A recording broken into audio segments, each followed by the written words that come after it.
Good morning students, this is part 4 of resource and development. इस chapter के अंदर जो हमने लास्ट डिस्कस किया था वो डिस्कस किया था land as a natural resource. जो लास्ट टॉपिक था या लास्ट वीडियो लेक्चर था, उस वीडियो लेक्चर में हमने लैंड को एज ए नेचुरल रिसोर्स के रूप में डिस्कस किया था, जहां पर हम लैंड को किस प्रकार से यूटिलाइज करते हैं, इंडिया के अंदर लैंड यूज पैटर्न क्या है, ठीक है। और क्योंकि पीपल अपने लालच की वजह से उसको ओवर यूटिलाइज करते जा रहे हैं, तो लैंड की जो क्वालिटी है वो धीरे धीरे डिग्रेड होती जा रही है, वो धीरे धीरे कम होती जा रही है। तो इतना डिस्कस किया था। आज जो डिस्कस करना है वो डिस्कस करना है land degradation and the steps to conserve it. Land कैसे डिग्रेड हो रही है और ऐसे कौन से स्टेप्स हैं जिनके माध्यम से हम इसे कंजर्व कर सकते हैं, इसे बचा सकते हैं। उसके बाद हम आज डिस्कस करेंगे सॉइल्स एंड इट्स क्लासिफिकेशन, जहां पर इंडिया में जो डिफरेंट टाइप की सॉइल्स मिलती है उन सब के बारे में डिस्कस करेंगे, उनकी फीचर्स को देखेंगे और चैप्टर के एंड में हम बात करेंगे soil erosion and soil conservation की। कोशिश करेंगे चैप्टर को आज ओवर करने की, ठीक है। तो अब हम बात कर लेते हैं लैंड डिग्रेडेशन एंड कंजर्वेशन। जैसे ही हमने आपको लैंड एज ए रिसोर्स की बात की थी, तो आपको बताया गया था कि लैंड एक लिमिटेड रिसोर्स है, क्योंकि अगर मैं अर्थ सरफेस की बात करता हूं तो अर्थ सरफेस पे केवल 21% ऐसा एरिया है जहां पर लैंड सरफेस एरिया है। तो इस तरीके से हमारे पास एक लिमिटेड स्पेस है और उस लिमिटेड स्पेस के अंदर हमें रहना है। और जिस वक्त आपके पास कोई भी चीज लिमिटेड हो जाती है तो आपको उसको बड़े जुडिशियल मैनर से या बड़ी प्रॉपर प्लानिंग के माध्यम से यूज करनी चाहिए, नहीं तो क्या होगा, वो उसकी जो क्वालिटी है वो डिक्रीज हो जाएगी। क्योंकि किसी भी चीज की एक्सेस हमेशा उसकी क्वालिटी को डिक्रीज करती है, हमेशा आप कह सकते हैं एक बुराई मानी जाती है। उस तरीके से अगर मैं बात करता हूं, सोसाइटी के अंदर लगातार पॉपुलेशन बढ़ती जा रही है। पॉपुलेशन बढ़ती जा रही है तो हमने क्या किया, अपनी इस नेचर के साथ डिस्टरबेंस करना शुरू कर दिया। फॉरेस्ट एरिया जो था उसे धीरे धीरे काटना शुरू कर दिया, तो इकोलॉजिकल इम्बैलेंस क्रिएट होने लगा। तो इस तरीके से जैसे जैसे सोसाइटी में चेंज आया वैसे वैसे लैंड पैटर्न में भी आपको चेंज देखने को मिलेगा। सबसे पहले हम डेफिनेशन देख लेते हैं कि लैंड डिग्रेडेशन होती क्या है। It is a decline in the productive capacity of the land due to any reason. It may be for small time period, it may be permanently. Means land की quality decrease हो जाना, उसकी productivity, क्योंकि land की एक ही quality है things को प्रोड्यूस करना, उस लैंड की वो प्रोडक्टिविटी की जो कैपेसिटी है वो धीरे धीरे कम हो गई है। कम ऐसे भी हो चुकी है कि वो परमानेंटली कम हो चुकी है। अब उस लैंड के ऊपर हम कुछ भी नहीं उगा सकते, दैट इज बारन लैंड। और सेकंड थिंग है कि वो कुछ समय के लिए खत्म हो चुकी है। यह सिद्धांत बंजर भूमि, जैसे कि आपकी राजस्थान, जैसे हम राजस्थान को देखते हैं, क्या राजस्थान जैसा आज देखते हैं कि वहां पर डेजर्ट एरिया मिलता है, क्या पहले भी ऐसा था? नहीं। एक टाइम ऐसा था कि वहां पर भी फर्टाइल लैंड थी, पर हमने धीरे धीरे उसका ओवर यूटिलाइज किया, जिसकी वजह से वो डिक्रीज हुई। हरियाणा पंजाब की बात कर लेता हूं, 80% लैंड यूज हो चुकी है, एक्सेस में एग्रीकल्चर करते हैं, एक्सेस में ओवर आप कह सकते हो ओवर इरिगेशन हो चुकी है। तो इसकी वजह से हमारे हरियाणा के भी कुछ पार्ट के अंदर आपकी जो लैंड है वो धीरे धीरे वेस्ट लैंड में कन्वर्ट होती जा रही है, ठीक है, जैसे जैसे हम उसका ओवर यूटिलाइज करते हैं। सेकंड थिंग, वेस्ट बंगाल में चले जाइए, माइनिंग हुई है। जब आपने माइनिंग कर ली तो वहां पर परमानेंटली उसको खत्म कर दिया, ठीक है। तो लैंड जो डिग्रेडेशन है वो आपकी परमानेंटली भी हो सकती है और कुछ समय के लिए भी हो सकती है। अब अगर आपने कुछ समय के बाद ही प्रॉपर मेजरमेंट यूज कर लिए तो शायद आपने अपने उस लैंड को बचा लिया। अगर आपने प्रॉपर मेजरमेंट या स्टेप्स नहीं उठाए तो लैंड जो है परमानेंटली, आप कह सकते हो प्रोडक्टिविटी की जो कैपेसिटी है वो परमानेंटली खत्म हो जाएगी, लैंड परमानेंटली डिग्रेड हो जाएगी। अगर हम बात करते हैं अपनी बेसिक नेसेसिटी की, चाहे हमें फूड की बात करनी है, क्लोथिंग की बात करनी है, शेल्टर की बात करनी है, हर एक चीज के लिए हमें लैंड की रिक्वायरमेंट होती है, हर एक चीज के लिए हम लैंड के ऊपर डिपेंड रहते हैं। परंतु पिछले कुछ सालों से, ये पिछले कुछ सालों से ही हुई है, क्योंकि अगर हम बात करते हैं ग्रीन रेवोल्यूशन के बाद की बात कर सकते हैं, मींस 1960 और 70s के बाद की बात कर सकते हैं। पीपल जो है वो इंटेंसिव मैनर से फार्मिंग करने लगा, और जब कभी भी आप इंटेंसिव मैनर से फार्मिंग करोगे इट मींस आप पेस्टिसाइड्स, इंसेक्टिसाइड, इन सब का ओवर यूटिलाइज करोगे ताकि कम जगह पर ज्यादा से ज्यादा प्रोडक्टिविटी इंक्रीज की जा सके। हमारे इंडिया में एक अधिकार है इनहेरिटेंस का, राइट टू इनहेरिटेंस। इसका मतलब है कि फादर की जो संपत्ति है बच्चों में इक्वल मैनर से डिस्ट्रीब्यूट होती है। पॉपुलेशन लगातार बढ़ती जा रही है, लैंड होल्डिंग साइज डिक्रीज होता जा रहा है। इट मीन्स हमारे पास एक लिमिटेड एरिया है और उस लिमिटेड एरिया में ही हमें अधिक आउटपुट अचीव करनी है। और अधिक आउटपुट अचीव दो तरीके से हो सकती है, या तो लैंड के साइज को इंक्रीज कर दो, या उस लैंड के अंदर इनपुट्स, आप मॉडर्न इनपुट्स का यूज कर लो। ये दो तरीके हैं। लैंड का साइज हम इंक्रीज नहीं कर सकते, केवल हमने मॉडर्न इनपुट्स को इंक्रीज कर दिया, जिसकी वजह से क्या हुआ, उस लैंड की प्रोडक्टिविटी ओवर यूटिलाइज हो गई। ठीक है, तो लैंड जो है पिछले कुछ सालों से, अगर हम बात करते हैं पिछले 2 या 3 या आप कह सकते हैं 4 डिकेड्स की बात कर सकते हैं, मींस लास्ट 30 और 40 इयर्स की बात कर सकता हूं मैं, जो लैंड की क्वालिटी है वो धीरे धीरे ह्यूमन एक्टिविटीज की वजह से खत्म होती जा रही है। ऐसा रिपोर्ट माना गया कि 130 मिलियन हेक्टेयर्स नियर अबाउट, एक रिपोर्ट बनाई गई है, उसके अंदर बताया गया है कि इंडिया के अंदर नियर अबाउट 130 मिलियन हेक्टेयर जो लैंड है वो डिग्रेडेड लैंड में काउंट की गई है। ठीक है, चाहे उसके अंदर एल्किनिटी है, या वो माइनिंग की वजह से खराब हुई है, किसी भी वजह से खराब हुई है, या अंडर वाटर है वो किसी भी वजह से खराब हुई है, ऐसा माना गया कि इंडिया के अंदर नियर अबाउट 130 मिलियन हेक्टेयर जो लैंड है वो आपकी इसके अंदर काउंट होती है लैंड डिग्रेडेड एरिया। 28% जो लैंड है it belongs to the forest degraded area इनमें से, और इसके बाद 56% एरिया ऐसा है जो कि वाटर की वजह से डिग्रेडेड है, और बाकी जो बचा हुआ है उसके अंदर केवल हमने ओवर यूटिलाइज करने की वजह से उसके अंदर सैलिनिटी इंक्रीज कर दी। ठीक है, उसके अंदर एक तरीके से सैलाइन वो नेचर की हो चुकी है, और जो रियल में फर्टिलिटी के लिए पोटाश या लाइम की रिक्वायरमेंट होती है वो खत्म हो गई है। तो इस तरीके से उसको 130 मिलियन हेक्टेयर्स को इस तरीके से डिवाइड किया गया है। इसमें 28% जो है वो फॉरेस्ट डिग्रेडेड एरिया है, 56% एरिया ऐसा है जो कि केवल पानी के अंदर सबमर्ज एरिया है, क्योंकि लगातार हम मल्टीपर्पज प्रोजेक्ट बना रहे हैं। डैम बनाने की वजह से आसपास का सारा एरिया पानी के अंदर डूब जाता है, इस आधार पे बात कर सकते हो। और कुछ एरिया आपका है जिसके अंदर केवल ओवर इरिगेशन की वजह से सैलिनिटी इंक्रीज हो गई है। ठीक है, तो इस तरीके से लैंड जो है वो डिग्रेड हो चुकी है। अगर हम बात करते हैं मेजर फैक्टर की, ओवर ग्रेजिंग। लास्ट टाइम आपने पास्टोरलिस्ट वाला चैप्टर पढ़ा था 9th क्लास में, हमने वहां पर देखा था कि जो पास्टोरलिस्ट थे वो नेचर के साथ इंटरेक्ट करके अपनी जो नेसेसिटी उन्हें पूरा करते थे। पहले वो क्या करते थे, वो अपनी मूवमेंट के आधार पे नेचर के साथ कोई डिस्टर्बेंस नहीं थी, नेचुरल मैनर से जो फर्टिलिटी है या आपका नेचुरल मैनर से वेजिटेशन को रिकवर होने का मौका मिलता था। पर जब कॉलोनियल गवर्नमेंट हमारे यहाँ पर आई और उसने डिफरेंट टाइप की रिस्ट्रिक्शंस उसके ऊपर डाली, तो उसने क्या किया, वो केवल एक छोटे से एरिया तक सीमित रह गई, जिसको वो क्या कर रहे थे, ओवर ग्रेज कराते जा रहे थे। ठीक है, इससे उनका लाइवलीहुड का आप कह सकते हो सर्वाइवल का जो साधन था वो भी खत्म हो चुका था। तो over grazing, mining, deforestation, division of lands in small area. अभी बात की है कि हमारे देश में क्या अधिकार है कि फादर की जो संपत्ति है वो आगे बच्चों में बिल्कुल इक्वल मैनर से डिस्ट्रीब्यूट कर दी जाएगी।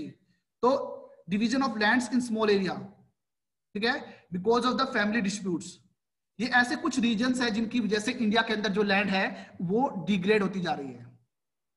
ठीक है, अब आपके पास यहां पर क्वेश्चन आएगा कि इंडिया के अलग अलग स्टेट के अंदर अलग अलग रीजन है जिसकी वजह से लैंड क्वालिटी डिक्रीज होती जा रही है, उसका पता होना चाहिए।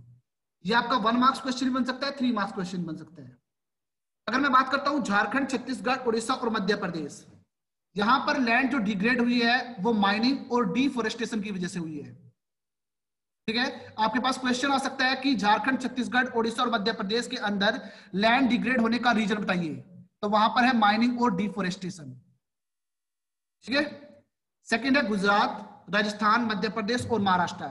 अगर मैं यहां की बात करता हूं, यहां पर है ओवर ग्रेजिंग। इस एरिया के अंदर अगर हम बात करते हैं, इसके अंदर ट्राइबल पीपल जैसे कि राइकस, बंजाराज, ये सब व्यक्ति ज्यादा रहते हैं, तो ओवर ग्रेजिंग यहां पर लैंड डिग्रेड होने का रीजन है। नेक्स्ट है उत्तर प्रदेश, पंजाब और हरियाणा। यहां पर हमने क्या किया, ओवर इरिगेशन किया, क्योंकि यहीं पर अगर हम बात करते हैं ग्रीन रेवोल्यूशन का मेन इंपैक्ट केवल कहां पर था, Haryana, Punjab, western part of Uttar Pradesh. और 2 फसल थी, एक थी व्हीट और दूसरी थी राइस। केवल ग्रीन रेवोल्यूशन का इंपैक्ट यहां तक सीमित था। बाकी पूरा का पूरा देश इससे वंचित था, और अदर जो क्रॉप्स थी वहां पर उन्होंने कोई यूज नहीं किया।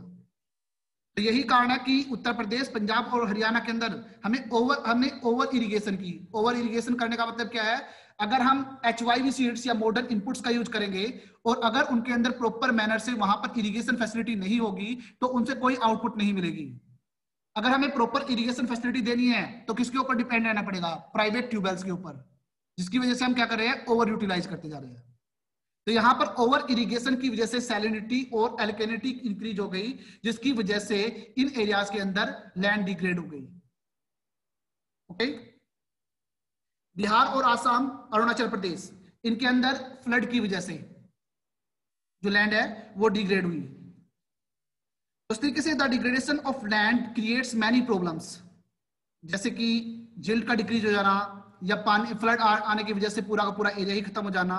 ठीक है, और जब कभी भी लैंड डिग्रेड हो गई तो उसकी वजह से ये हमारे ऊपर जीडीपी, हमारी जो जीडीपी है उसके ऊपर बैड इंपैक्ट आएगा, और जिसकी वजह से हमें इकोनॉमिकल प्रॉब्लम फेस करनी पड़ेगी।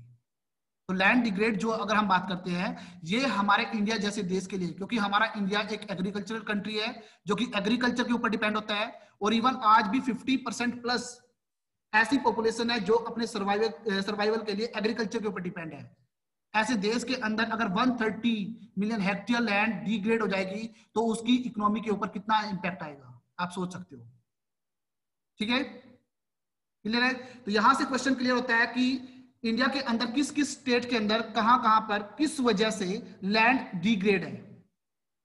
आपके पास ये 1 मार्क्स क्वेश्चन भी क्रिएट हो सकता है, आपसे पूछा जा सकता है कि उत्तर प्रदेश, पंजाब और हरियाणा, वहां पर लैंड डिग्रेड है तो किस वजह से है। यस, ओवर इरिगेशन की वजह से है। ठीक है, वेस्ट बंगाल के अंदर किस वजह से है, माइनिंग की वजह से, डिफोरेस्टेशन की वजह से। ओके, आगे देख लेते हैं हम इसके अंदर मेनली कॉमन कोज जो कि लैंड डिग्रेडेशन के वो क्या है। ये आपका यहाँ पर 5 मार्क्स क्वेश्चन तैयार होता है। सबसे पहला है deforestation, means cutting of the trees again and again. Origin कुछ भी हो सकता है, पॉपुलेशन लगातार बढ़ती जा रही है तो उतनी पॉपुलेशन के लिए रेजिडेंशियल एरिया भी बनाना है, साथ ही साथ एग्रीकल्चर एरिया भी बनाना है। ठीक है, तो डिफोरेस्टेशन। सेकंड है ओवरग्रेजिंग, जिसमें आप एग्जांपल दे सकते हो कि भाई हरियाणा, पंजाब, राजस्थान, गुजरात वगैरह एरिया के अंदर ओवर ग्रेजिंग की वजह से जो लैंड है वो डिग्रेड हुई है।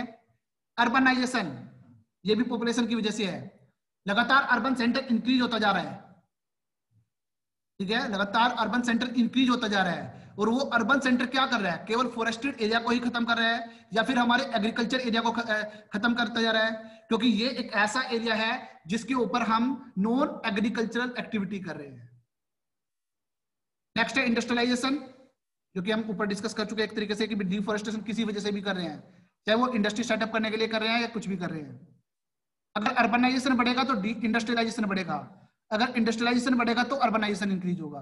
ये दोनों रीजन ही आपके लैंड डिग्रेड होने का कारण बनेंगे, क्योंकि डिग्रेड होने का मतलब यहां पर ये नहीं है कि वो डिग्रेड कर रहे हैं, बल्कि उस लैंड का हमने नॉन एग्रीकल्चर एक्टिविटी के लिए यूज किया है। दूसरा, इनके अंदर का जो वेस्ट प्रोडक्ट है वो कहां पर जा रहा है, ये आपकी लैंड को भी, ये आपके वाटर को भी पोल्यूट करता जा रहा है। उसको आप दोनों तरीके से कनेक्ट करोगे। नेक्स्ट है dumping of the chemical waste. Chemical industry वो क्या करती है, अपना जो वेस्ट प्रोडक्ट है उस वेस्ट प्रोडक्ट को जहां पर डिस्पोज ऑफ करती है उसकी वजह से भी लैंड आपकी डिग्रेड होती जा रही है। ठीक है,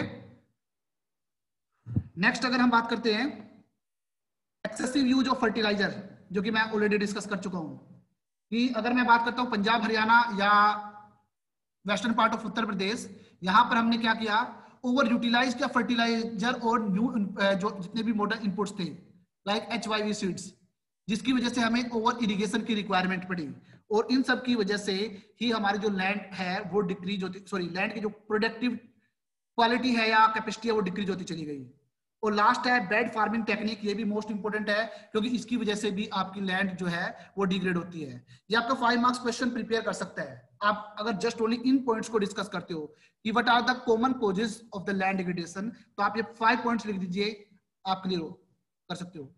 अब बच्चा ऐसा ना करे केवल जितना मैंने लिखा है इतना लिखे, डिफोरेस्टेशन के बाद उसको एक्सप्लेन करना है, नहीं तो आपका 1 मार्क्स मिलेगा इसके ऊपर।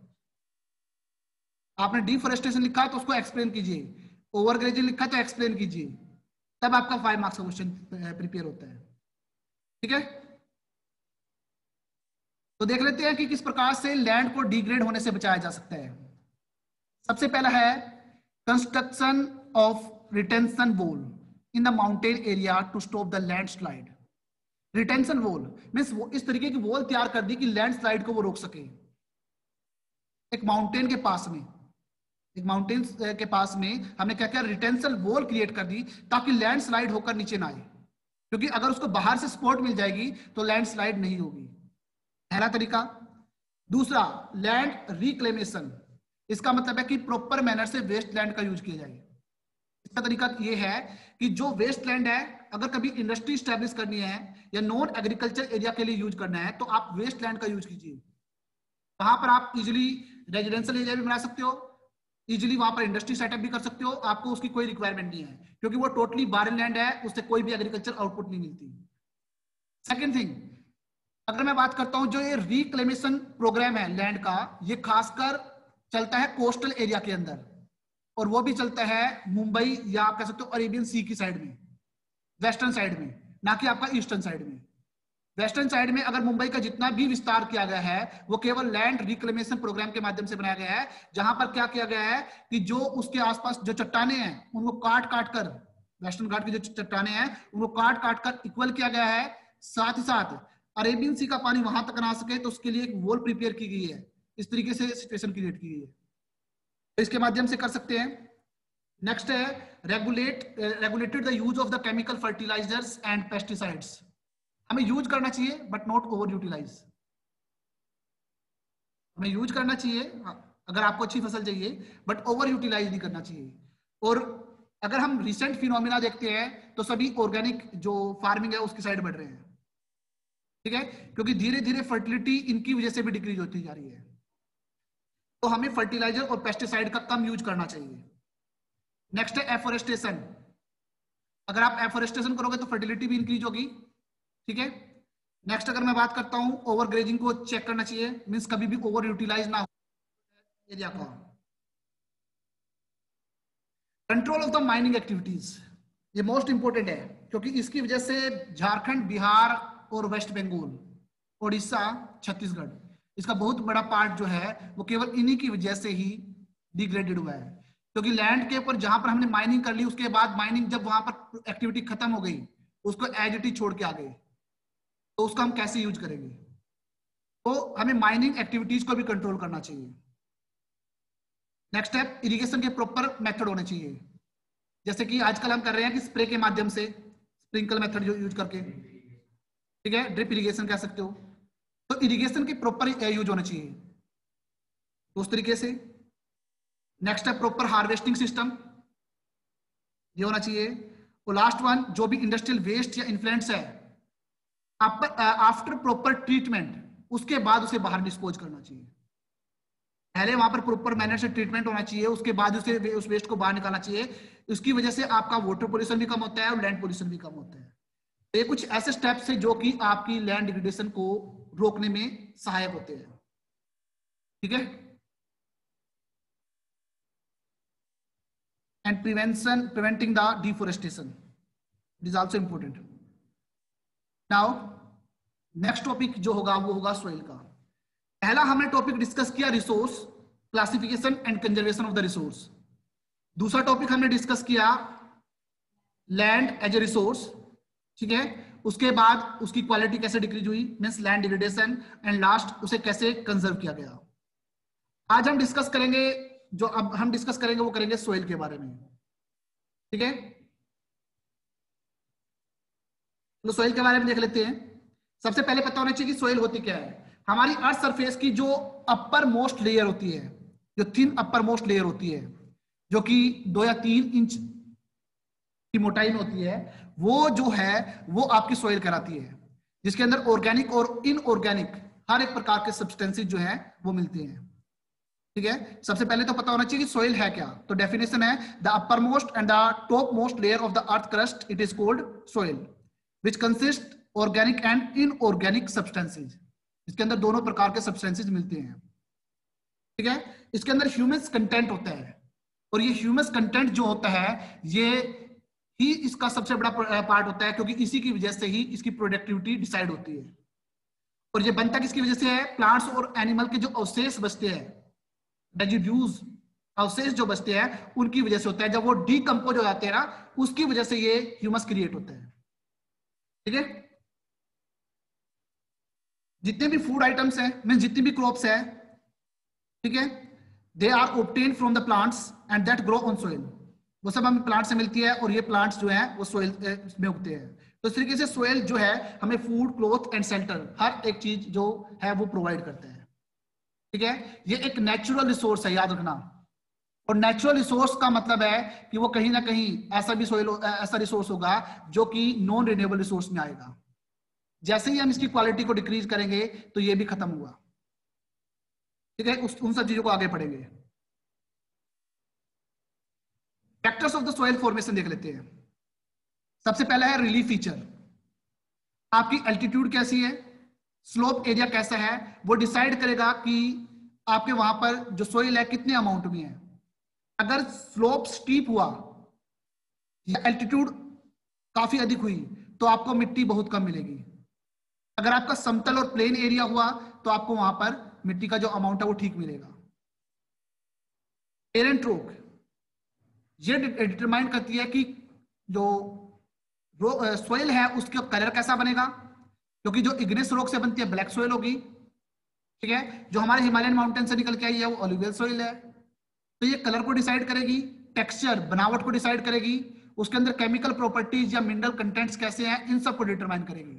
तो किस पेरेंट रॉक से कौन सी सोइल बनी है वो इन सब चीजों को सुनिश्चित करती है कि उसका कलर कैसा होगा, उसकी बनावट कैसी होगी, उसके अंदर केमिकल एंड फिजिकल प्रॉपर्टीज क्या होंगी, या मिनरल्स के कंटेंट कैसे होंगे, वो सब।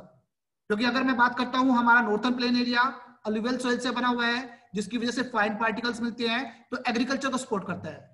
पर अगर मैं पेनिनसुलर प्लेट्यू की बात करता हूं, it's a store house of minerals, क्योंकि वो इग्नेस रॉक का बना हुआ है, तो वहां पर आप इंडस्ट्रियलाइजेशन को सपोर्ट करता है।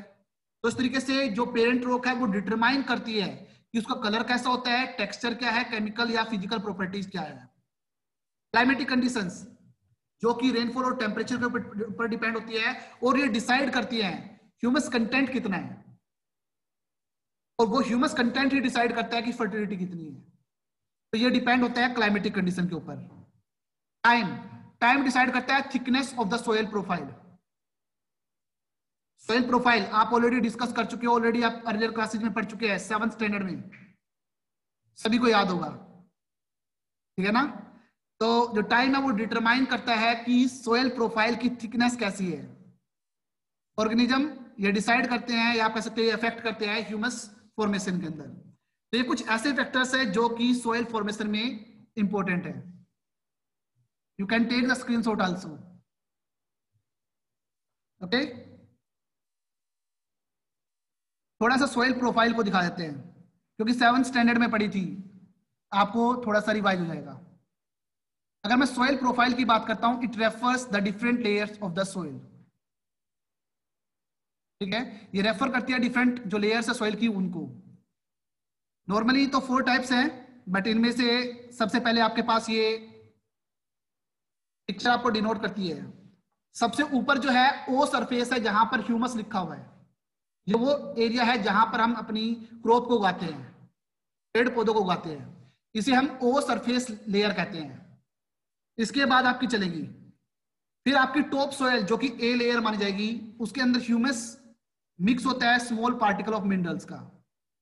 और जो भी हम आप कह सकते हो जो भी एग्रीकल्चर या जो भी आप पेड़ पौधा उगाते हो, उसकी जो रूट्स होती है वो ए टॉप सोयल तक जाती है, ए सरफेस लेयर तक जाती है, और यहीं से उनको ह्यूमस कंटेंट मिलता है। जो उनकी रूट्स होती है, जो भी हमने पेड़ या पौधा, जो भी प्लांट हमने ऊपर उगाया है, वो हमारी जो कि हमने ए लेयर पे, सॉरी ओ लेयर पे, सरफेस लेयर पे जो भी पेड़ पौधा, उसकी जो जड़ें हैं, उसकी जो रूट्स होती हैं, वो टॉप सोइल तक जाती है, और यहां से वो क्या करती है, ह्यूमस को अचीव करती है। सेकेंड आपका बी सब सोइल। इस सब सोइल के अंदर अगर हम बात करते हैं, ह्यूमस तो मिक्स्ड होता है, पर इसके अंदर जो मिनरल्स के पार्टिकल्स होते हैं, या कैसे कंकड़ या पत्थर के पार्टिकल्स होते हैं, थोड़ी से साइज इंक्रीज हो जाता है। ठीक है, नेक्स्ट है वेदर्ड रॉक, जिसे हम सी लेयर कहते हैं। इसके अंदर जो मिनरल्स मिलेगा वो वेरी लिटिल ह्यूमस के साथ मिलेगा, और इसके अंदर जो साइज ऑफ रॉक है वो इंक्रीज हो जाएगा। और सबसे लास्ट है बेड रॉक, इसके अंदर ह्यूमस नहीं मिलता, इसमें केवल मिनरल्स और रॉक्स मिलते हैं। तो ये आपकी सोयल प्रोफाइल है, जो कि 7th स्टैंडर्ड में आई थिंक सो आपने डिस्कस जरूर की होगी, और आपको याद भी है, आपने आंसर भी बहुत अच्छे दिए। वेरी गुड बच्चे। क्लासिफिकेशन ऑफ सोयल, ये हम नेक्स्ट जो लेक्चर है उसमें डिस्कस करेंगे। I think so the concept is clear to all of you, so I will see you in the next video. Thank you, have a nice day.